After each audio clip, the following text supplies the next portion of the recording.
Well, I decided to take a walk today, and while I was walking, I pulled out my phone and looked at YouTube, and it said, you can now go live vertically on your phone, which I didn't know you couldn't. So I figured, what the heck, I might as well go live on Facebook while I'm walking. So for those of you who are looking at this after the fact, there's nobody here right now because I didn't announce it or anything, but yeah, it's no big deal. I figured, what the heck, we'll see if anybody shows up, and if they do, we'll chat for a little bit. In the meantime, I'm working on a couple of different lessons that are funky licks. You know, I like to play funky style, so I've got a couple of fun licks coming up tonight that I'm going to be posting. I recorded them earlier. Hey, we got one person. First time I've ever been live on Facebook, so whoever you are, count yourself lucky. As I said a little bit earlier, I pulled out my phone while I'm walking here. I try to walk every couple of days, and I thought, what the heck, I'll pull up my phone and see what's on YouTube, and it said go live vertically, so it said try it now. So I figured, here we go. So welcome. By the way, if you are a cigar box guitar player, the person who is watching right now, ask me some questions. Maybe that'll work. So I'm in North Little Rock, Arkansas at Emerald Park, kind of wandering around. And I got 3 people now. Good. Hopefully all 3 people are guitar players and or cigar box guitar players. I don't know if y'all can comment while I'm walking. I mean, while I'm going live. Never tried it before. First time live on YouTube.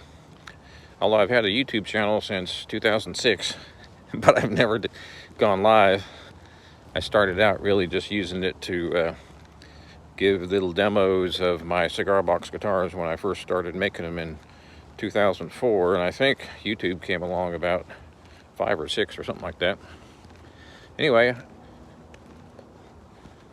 Emerald Park, North Little Rock, Arkansas, down the road from my house.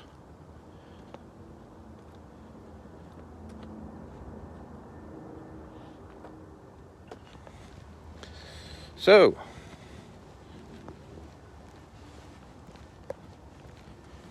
if y'all have any questions, I don't know how you're going to ask them. Maybe you have an option on your end, I don't know. I've got this little thing on the side here, which I guess flips the camera around. I don't know. Hopefully I won't go offline here. Yep. Okay, so that is the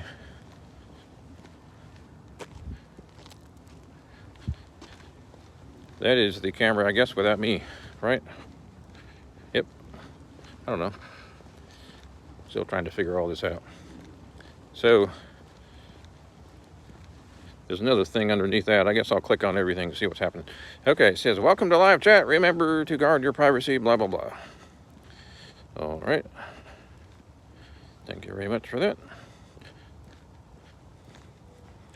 Ooh, we got 5 people. Moving on up. So, as I was saying a little earlier, I got 2 funky guitar lessons coming up tonight. I already put one up, actually. And the second one, I've come up with a basic idea of it. Then I had to go run some errands at Walmart. And I try to walk every day or 2. So I figured, what the heck, weather's good. Might as well get a walk in before I go back and do the lessons. So I mainly use a 3-string cigar box guitar. And the reason for that is the 4-string does give me more options as far as chords, but the 3-string is challenging sometimes. So I like the 3-string. Not that I don't like the 4-string, but the 3-string, I'm working on Purple Rain, by the way, and it's giving me some trouble because it's hard to remember the chord progression. The chords aren't very hard. It's just hard to remember. What I might have to do is play along with the original recording, but I have to do that with an earplug in my ear.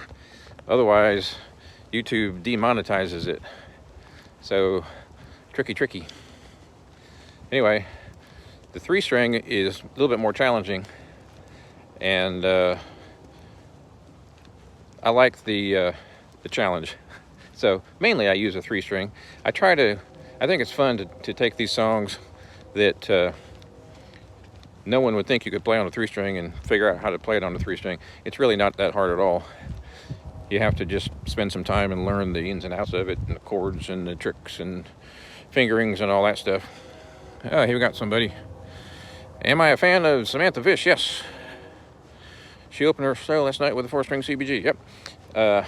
My band opened up for her at the Rev Room here in Little Rock in 2017.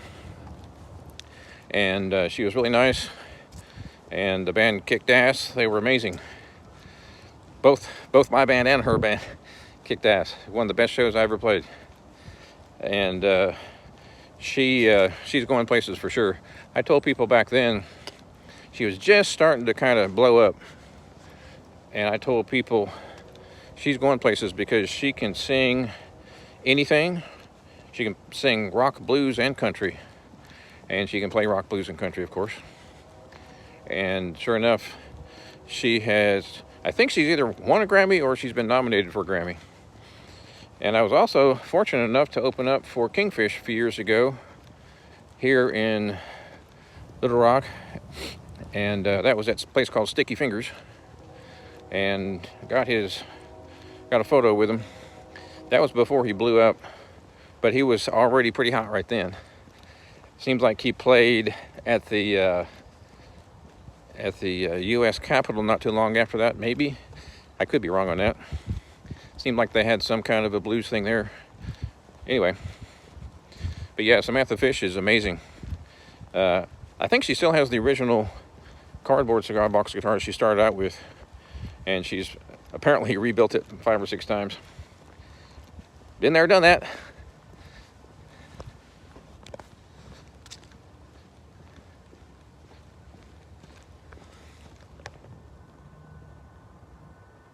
So I forgot what I was talking about. Something about, oh yeah, 3-string versus 4-string. So the reason I do a lot of 3-string lessons is sort of, what's the word? Can't think of the word. Because I like the 3-string challenge, and kind of leaves the people out who are 4-string fans unintentionally, because lots of times I don't even think about doing a 4-string, because literally I hardly ever play a 4-string. It's not that I don't like it, but if I'm going to play open G 4-string, then I'd rather use a 6-string to do that, because I've got more options as far as licks and chords and that sort of thing. So I still have the same 6-string I started out with about, let's see, 14 years ago. Pretty beat up, but it sounds amazing. $6 pickup. But it's not that I don't like 4-strings, the sound of it. It just feels weird, and I know this sounds ridiculous, but it feels weird playing a 4-string, and it doesn't feel weird playing a 3-string. You would think it would feel more normal with a 4, because that's closer to a 6, right?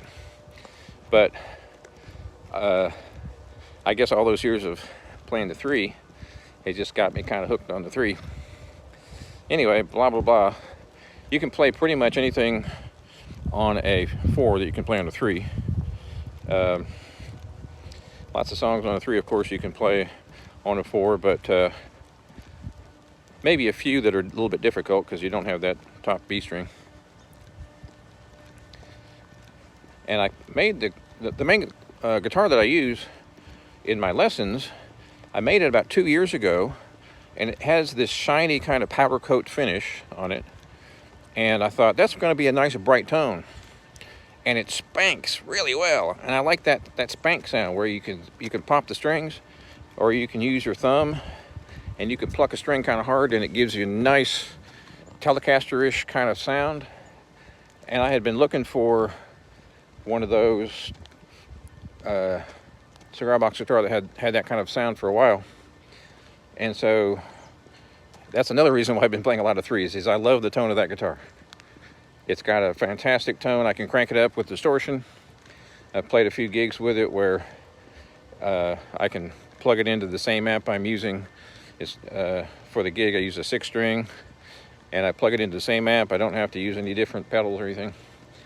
And the 3-string just has a great sound. Also, it has a nice bright sound for finger picking, which I prefer to do finger picking on a cigar box guitar. So you don't want to do a lot of finger picking on a guitar that's kind of dull sounding. At least I don't. I like the spanky bright sound. Anyway, that's why I use that box so much, and it's probably one reason why I do so many 3-string lessons, is because that's the guitar sitting there, and I just pick it up and I dink around on it until I come up with a lesson idea, and then there you go. It's a three-string lesson. I don't have anything at all against the 4 strings. It's just that I guess I'm more used to a 3. I also like the challenge of jumping around the fretboard to play the song, rather than playing it all the easy way. But anyway, blah, blah, blah. Oh, we're up to 6 people now. So any more questions? Anybody have any comments or whatever? Anybody don't like my hat? Don't like my lessons? Don't like my comments? Holla, let me know. I'm not going anywhere, by the way. I got another, let's see, I walk 30 minutes one way and 30 minutes back, and I'm about 15 minutes into it. So I got about 45 more minutes. Not that I'm going to necessarily stay on for 45 minutes, but if there's somebody there that's interested in asking questions and so forth, then I'll stick around, because it makes it a little bit less boring. I don't know if you can hear the train. That train's a long ways away. So Emerald Park here, we're coming up to a World War I, used to be an army base here, and it's all blocked off as far as the plebeians like me. It's now I think it's a National Guard training or something like that. But we'll walk past it, and I'll show you some cool old buildings that were built in 1850 or something like that. One of the presidents was here in World War I. I don't remember, Woodrow Wilson or something? I should know that, right? How y'all doing? Nobody but you. Yeah, my history's not so good. So, I'm trying to think of some other cigar box guitar lesson ideas. Maybe I should scroll here, see if there's anybody else got some question. Nope, not yet. So, yeah, when I'm working on Purple Rain, like I said, and for some reason it's hard for me to memorize the chord sequence on it. And what I might end up doing is putting a little earplug in my ear and playing along with the song so that I can get it right. It's really easy to play on a 3-string, by the way. And if it's easy on a 3, it's just as easy on a 4. By the way, some cigar box guitar songs played on a 4 are a little bit more difficult because you can't play certain chords. You can't play the 1st string. And for that reason, it might be just a little bit more difficult on some songs than a 3, believe it or not. But don't get in your head that a 3 is easier than a 4. It's neither. Neither one of them is easier, right? Neither one of them is better than the other. A 4-string tuned open G, for instance, is the exact same as a 3-string, except for that one B string on top. So you can still play the same chords. But of course, the 3-string, you can't play the same chords as a 4. Same exact fingerings, that is.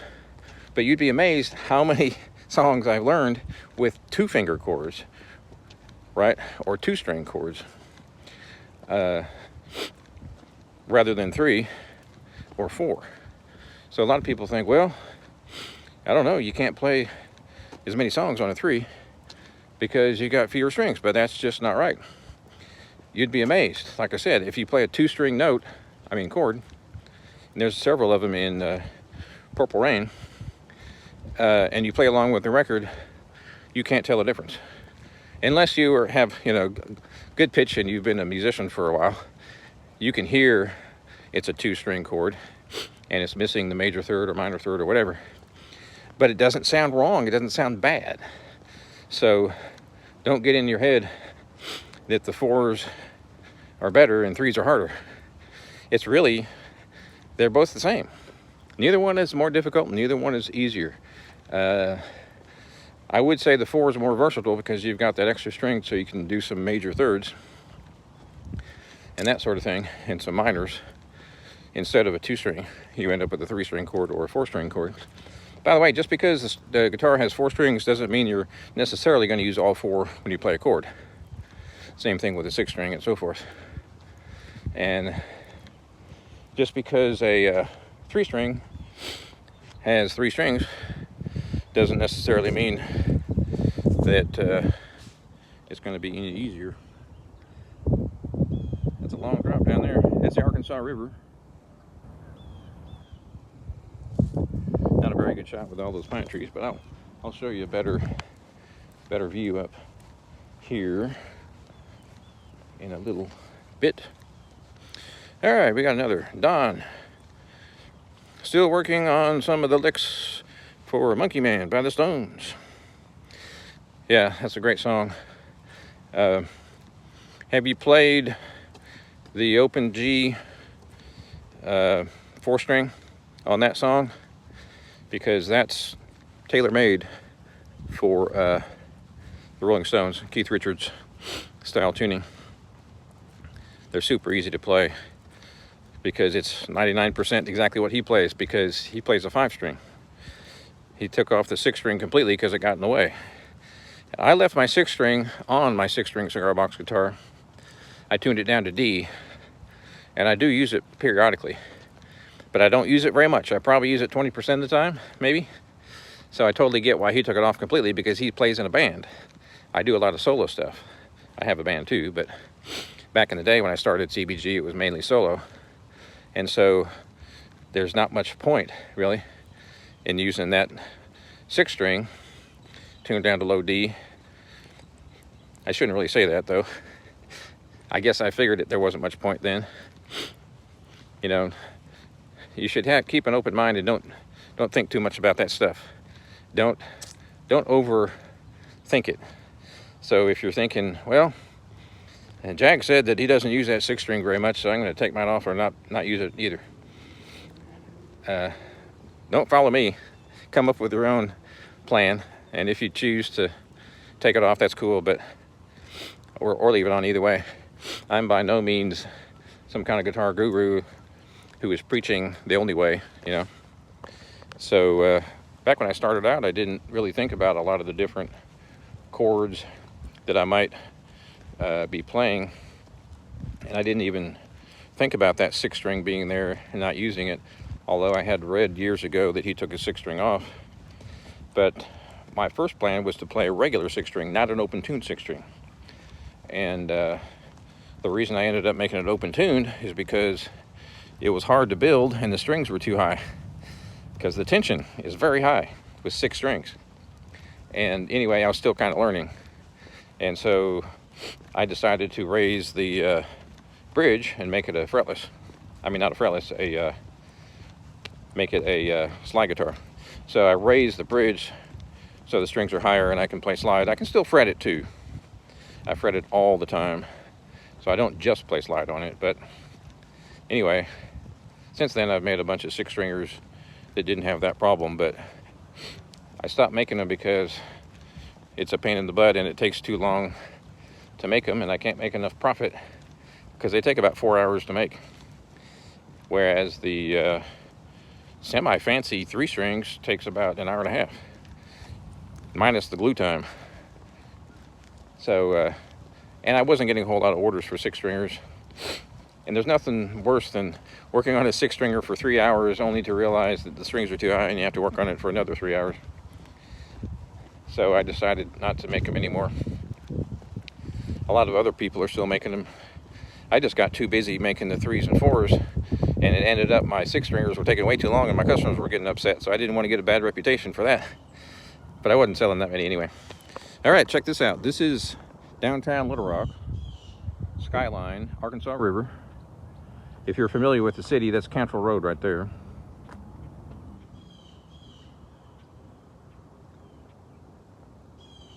Bunch of Indians lived here for a long time. A long time ago, over there where all those tall buildings are. They had, I don't know, 2 or 3 Indian cities here way back in the day. I don't know how high up this is, but this is a great walk because I can go 30 minutes one way and then 30 minutes back and get my hour in. Oh yeah, here's the buildings up here. So these were built, I don't know, in the mid-1800s, something like that. Like I said, this was a army base way back in the day.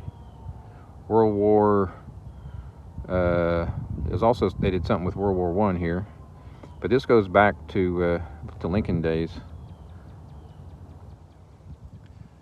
Sorry, I don't know more of the history of it.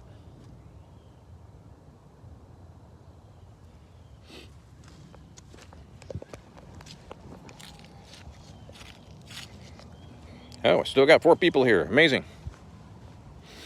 So here's a cool sign right here. Interesting sign. As soon as I get up here, it kind of tickles me. See if you can figure out why this makes me laugh. Hopefully you can see that, because I can't tell what you're seeing. So the reason this makes me chuckle is, A, they've got the bench right there, but then they have the sign in front of the bench, which means don't sit on the bench. Don't go past this point. You cannot sit on the bench that we put here for you. But the other thing that's funny is anybody named Cliff who's not dangerous is perfectly fine and allowed to come past this point, right? But any cliffs that are dangerous, anybody named Cliff who's dangerous, do not cross this point. Quack, quack, quack, quack, quack. Yeah, okay. Nobody said I was a comedian. But on the way back, I'll show you. Ooh, there's a tugboat. Exciting. On the way back, I'll show you a mine that they, now of course I can't remember what they mined. But anyway, back in the 1800s all the way up to about 1950 or something, or 40 or something. And they basically dug out half a mountain. And it's really amazing because we can get a great overlook of it up here. It's about 10 more minutes back towards the car. But check out these buildings.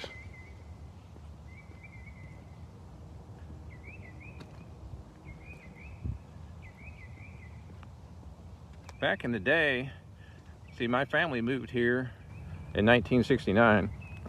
My dad was a pilot and he liked to play with the radio control airplanes. He would build them by hand from scratch. He would literally shape the fuselage out of wood, glue it together. He didn't buy the kits at all. He made everything by hand. And we would come up here and they had a little radio control society club, whatever.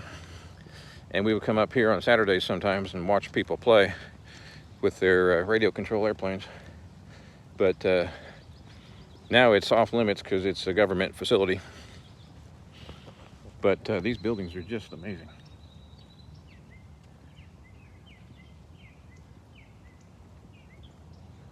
I think this was the barracks. I don't know. Maybe not. Maybe that's the that's where all the officers were. Probably. What do I know? So we're on top of a, I don't know if you'd call it a mountain, but it's a hill for sure.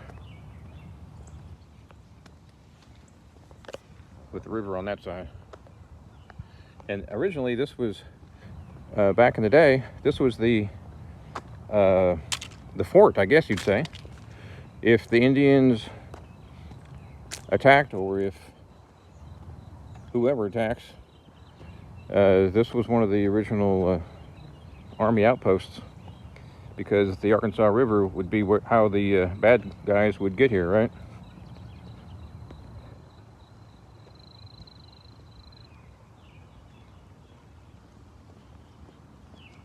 I don't know what all that is over there, but that's been built in the probably last 15 years or so.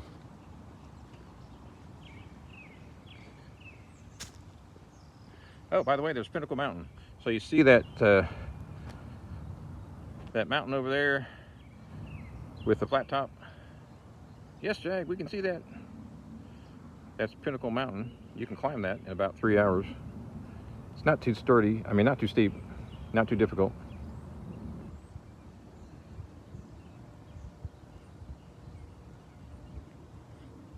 Fancy apartments right there. Anybody still there? Shows 4 people there. You're still watching? Really? Great. I'm just yammering on up here. All right. Cigar box guitars. What can I tell you about cigar box guitars?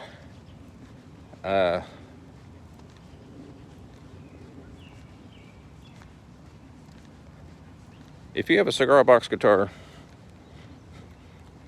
that you purchased, do you know if it's weighted? I've always wanted to know, since I started making these in 2004 when everybody else started making them. They kind of blew up in 2003 and 4 and 5 and 6 and 7. And I got completely blasted with orders for 20 years. And so I never really had time to find out what other cigar box guitar makers use. So I don't know if other people weight the guitars in the rear so that they angle like this so the neck is kind of pointed somewhat up. But I've been doing that for a long time. It really helps the sustain. I was always wondering if the other CBG makers weight their guitars. It helps balance it, and it definitely increases the sustain. It's all about the sustain, right? Shh, you can still hear it sustaining. Spinal Tap. So I don't know. I'd like to know if other people put weight wood in the back. I call it weight wood. And I usually put 2 or 3, I don't know, 3 by 6 inch pieces in there. And it makes the guitar balance properly, just like a regular electric guitar. You don't want it to be neck heavy. It's hard to play and looks weird. So I was always wondering if other people put the weight wood in. And tonight, am I working on a CBG? No, I don't have a CBG to make tonight. So I won't be working on one tonight unless I get a wild hair and decide to start a new one. I go to these cigar shops every few days, and whenever I've got some extra time, and if I want to go out and get a hamburger and get out of the house for a little bit and run some errands, I might stop by a couple of different cigar shops and pick up their empty boxes. And most of them are free. And I never know when I'm going to have some customer who wants that one box, right? So I always try to have as many as I can. And of course, when I see new cool looking boxes, I'll grab them. And I've got a big old stack that's about 5 feet tall, which is better than the 3 stacks 5 feet tall that I had last Christmas, but I sold a bunch of guitars. But luckily, there's a lot of cigar shops here in Little Rock, so if somebody wants a specific box that I don't have in stock, I'll usually tell my customer if I can't get it within a week or so, I'll let you know. Usually I can. Sometimes I call the cigar shops. I try not to do that too much because they're just selling a $2 box or giving me a free box, and you know, they're busy, but they're cool. I've been going to the same places for years, so they know me. And during Christmas time, it's kind of tough because I have people who want a specific box, and oftentimes, because I'm busy during that part of the year, I don't have the box, and they don't have an empty box. Because see, they don't like to empty the box and then keep the cigars and sell them separately. They like to keep them in the box and sell them that way. Either sell the whole box or use them as a retail thing where people want to buy 2 or 3, they go to the box, they take them out of the box, right? They don't, in other words, they don't give me the box and keep the cigars. They have to sell out of the cigars before they give me the box. At least they prefer to do that, because it's a marketing thing, and probably the brand of cigar, that company that makes them, they probably want them to keep the boxes visible for advertising purposes. But anyway, I always try to keep as many in stock as I can. And then usually in the January and February, it's slow after Christmas. So I don't start picking up more boxes for a month or 2. Anybody still there? Oh, I got 3 people. So ask me some questions. Sometimes these things tell you that people are there when they're really not. Oh, now we're back up to 5. Maybe some people are just like, what the heck is this channel all about? They may not even be guitar players, right? So how many of you are guitar players? Wow, I've been going for 30 minutes already? That's crazy. So tonight's plan is to do one more lesson. I already did one. I sat down, I played an assisted living gig today. Assisted living gigs are for folks that are shut-ins, or they're in an assisted living center. And sometimes they're retirees as well. And today they were retirees. And I played there several times over the past year and a half or so upstairs in a little room that only about 6 or 8 people would come to see me play. So we decided to see if we could rig up a way where more people would show up. So we talked to the management there, and they said, well, since we had a tornado here about a year ago, they had some minor damage to the building. And so they're still working on that minor damage. So they moved the live music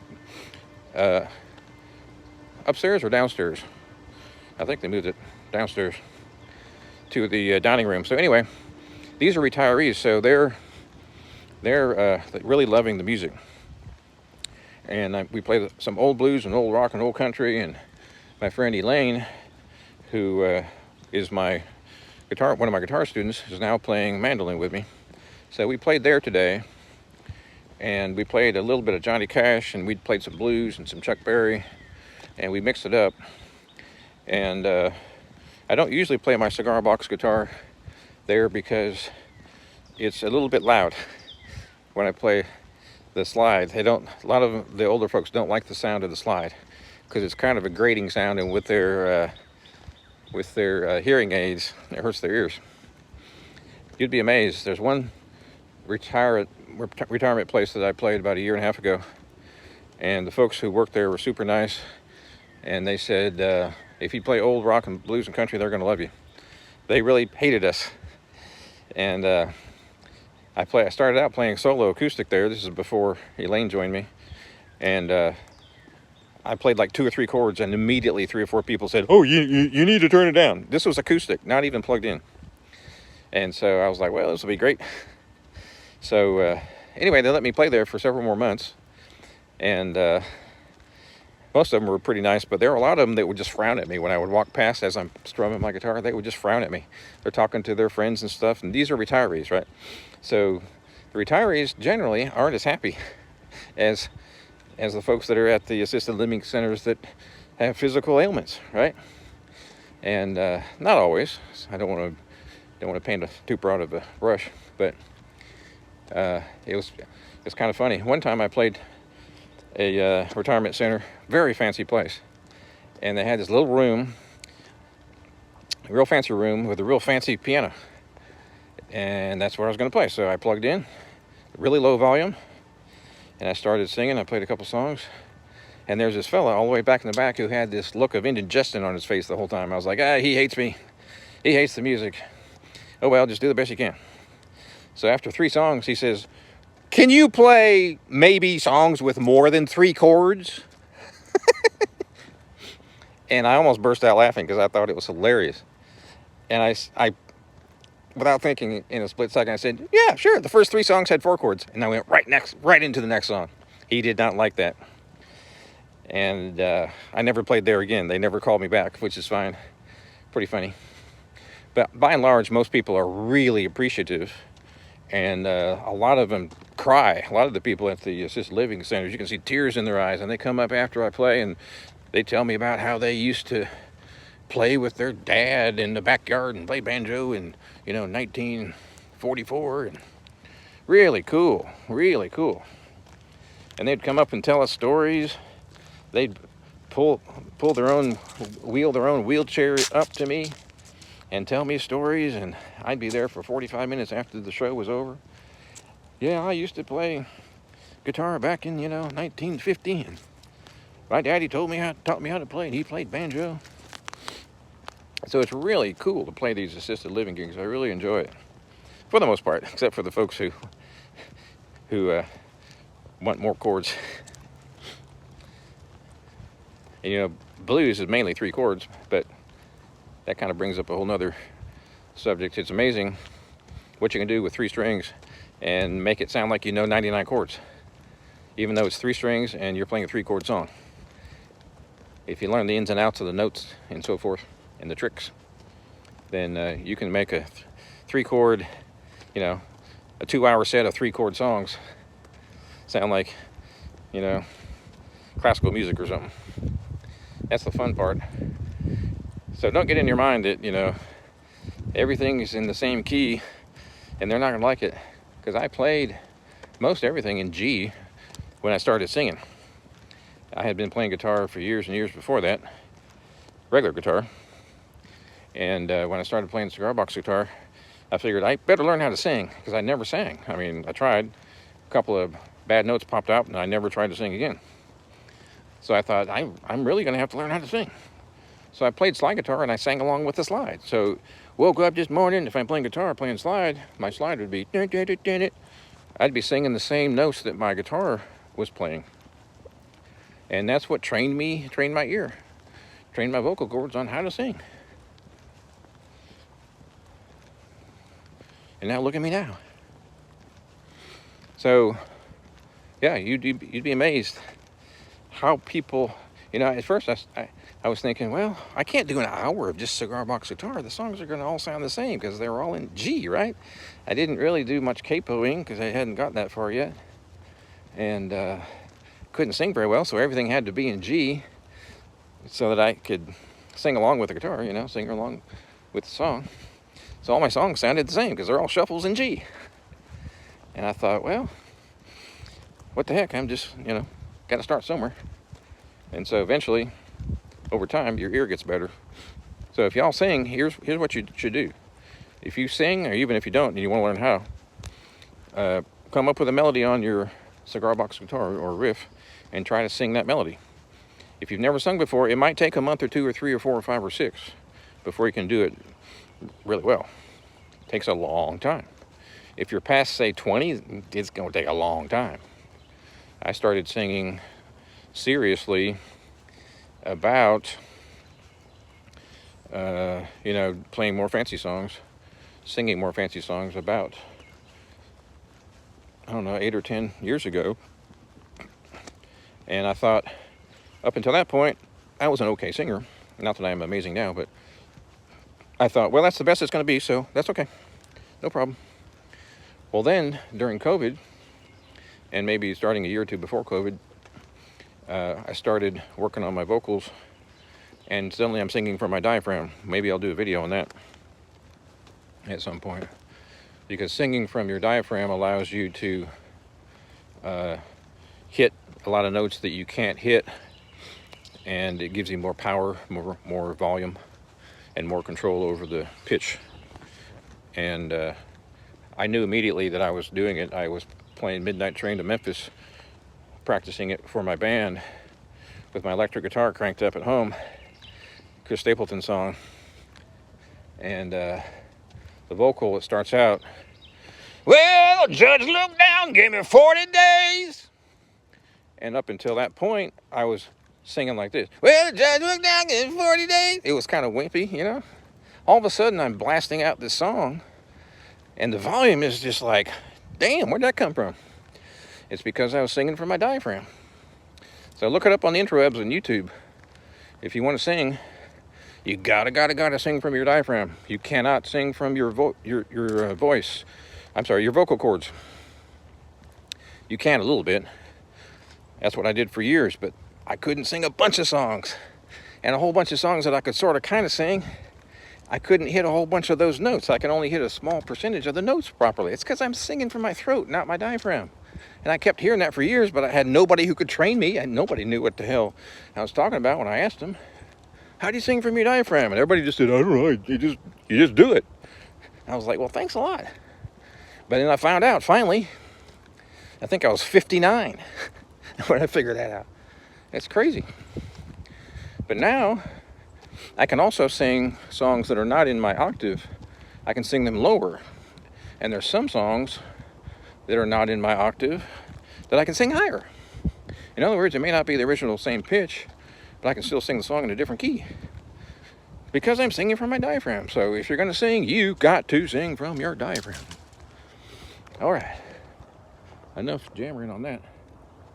So we're getting closer to the end. You can see a whole bunch of trees have gone down in the past few months. We had a tornado come through the Little Rock area about a year ago, and I'm thinking a bunch of these trees went down because we had lots of wind, heavy wind.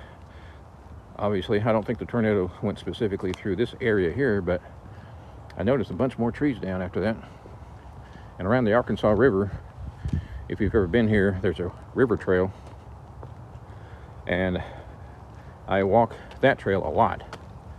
And across the river, you can see where the trees went down, where the tornado came through, because they're all strewn up against the side of the mountain there.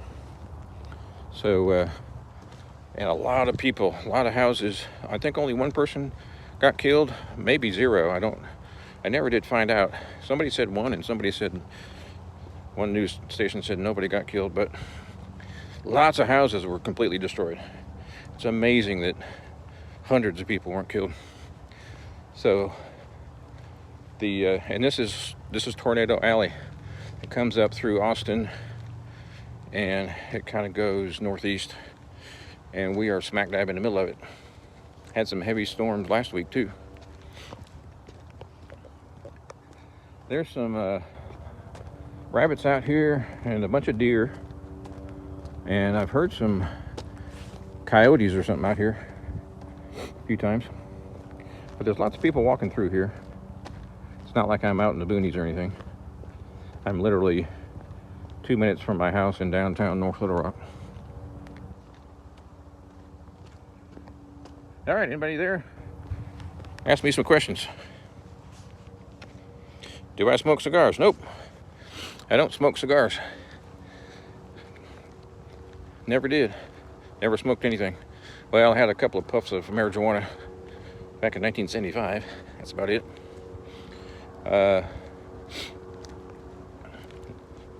And in fact, I can't stand how the cigar boxes smell.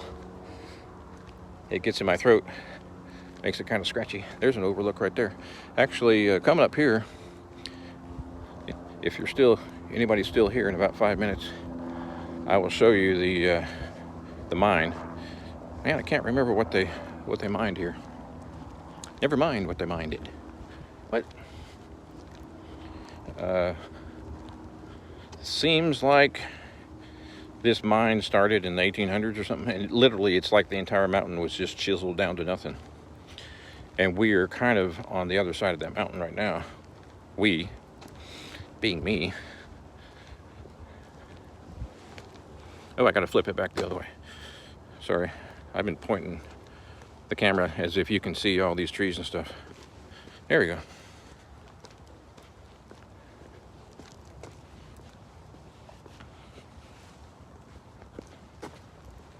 So according to my calculations, I'm 44 minutes into the walk, which means we've got about 15 more minutes, because I figured out the halfway point.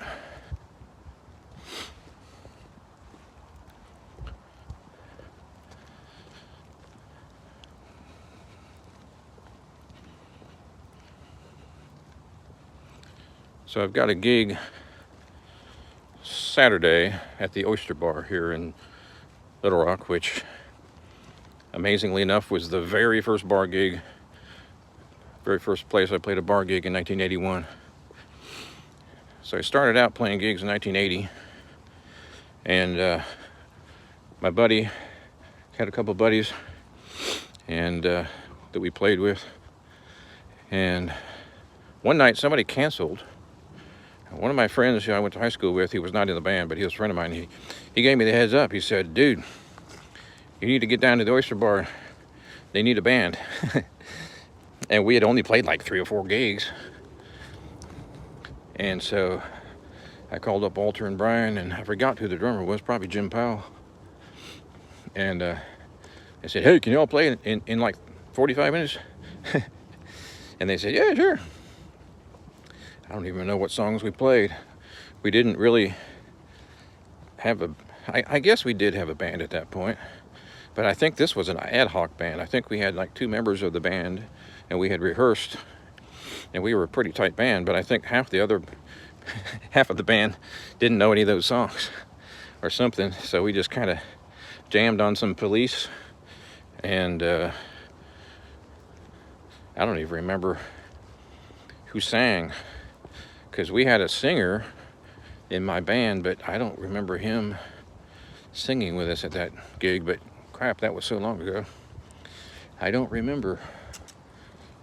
As Peter Gabriel would say, I don't remember. I don't recall. I've got no memory of anything at all. And it's starting to get that way. It's starting to get worse. So anyway, I'm playing at the Oyster Bar solo Saturday. And it took me 2 years to get that gig, believe it or not. Because generally what they do at the Oyster Bar is they get 2 or 3 or 4 musicians, they rotate them for about a year. And no one else can get in, and then they start over again. So it took me about 3 years to finally get into the rotation. Hopefully I'll be in the rotation. Knowing my luck, I'll play 1 gig for the next 2 years. I hope not.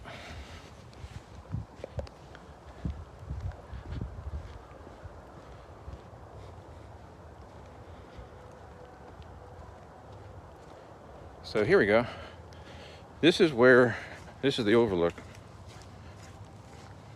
This was the mine. Crystal mine or something? Bauxite? I think it was bauxite. Here we go. Hopefully somebody's still there. All right, so check out this huge hole here. There's some people down there on the other side. Check out that huge hole.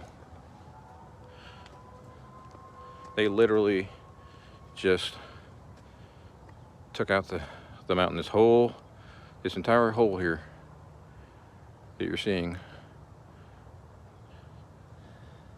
was mined out over, I don't know, 100 years, something like that. They've got a bicycle trail down there. It's hard to see. Yeah, I can't really see it. It's like a bicycle, circular bicycle thingy. You probably can't see it as where we are right now. And I'm going to go up here. There's another vantage point.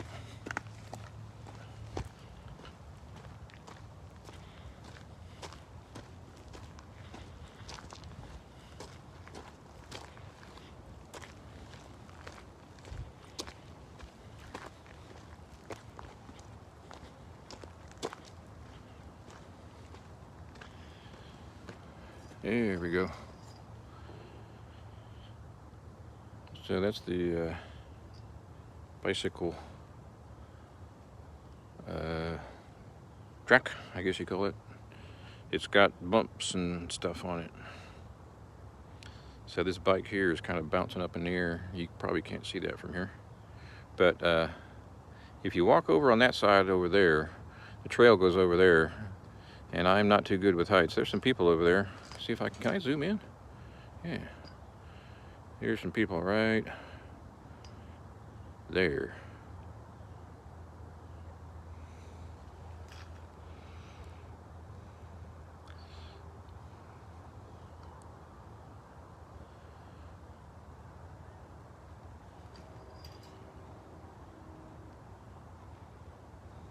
He's getting a good workout.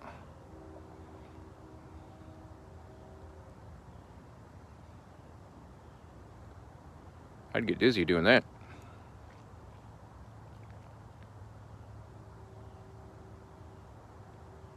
There he is. So that is the bauxite mine. That's what it was, bauxite. B-A-U-X-I-T-E.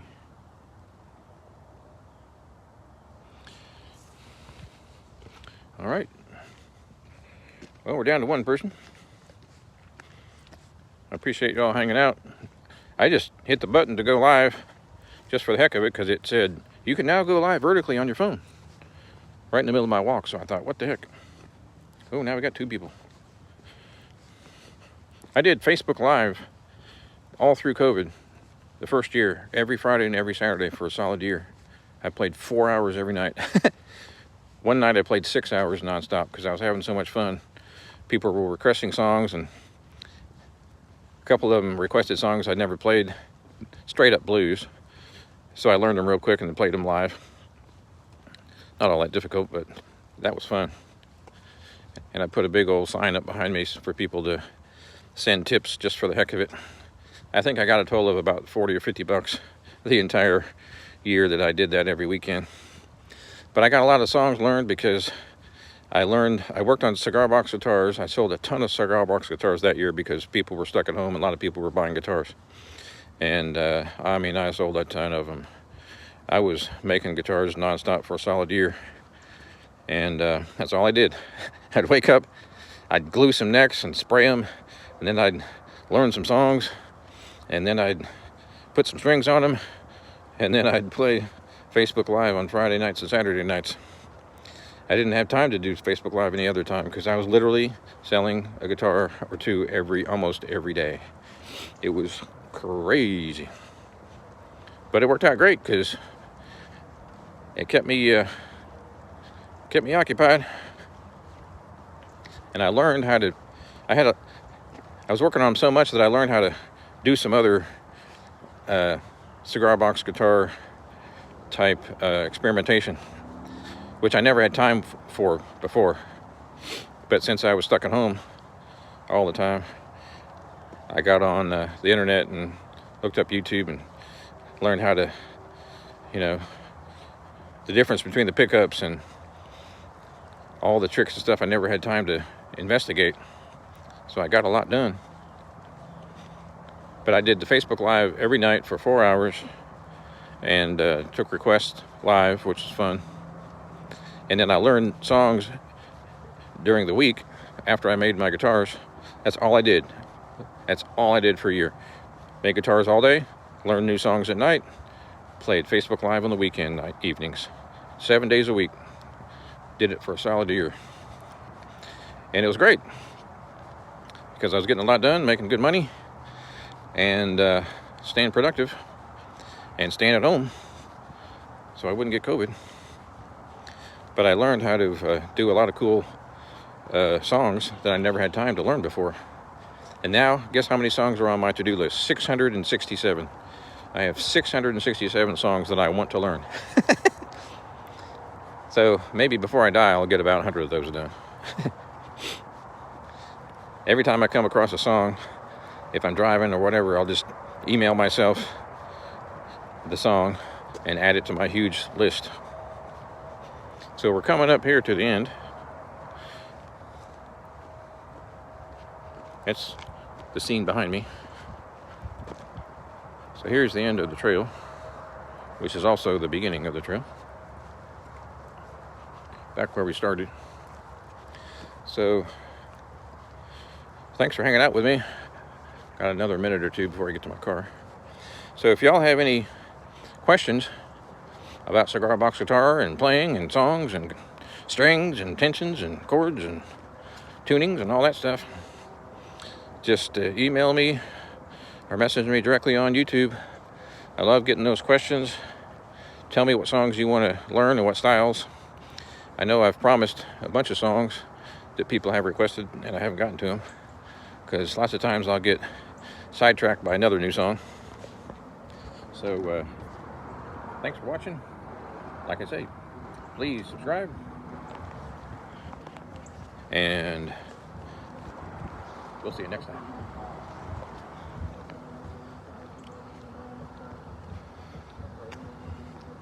Except I don't know how to turn it off.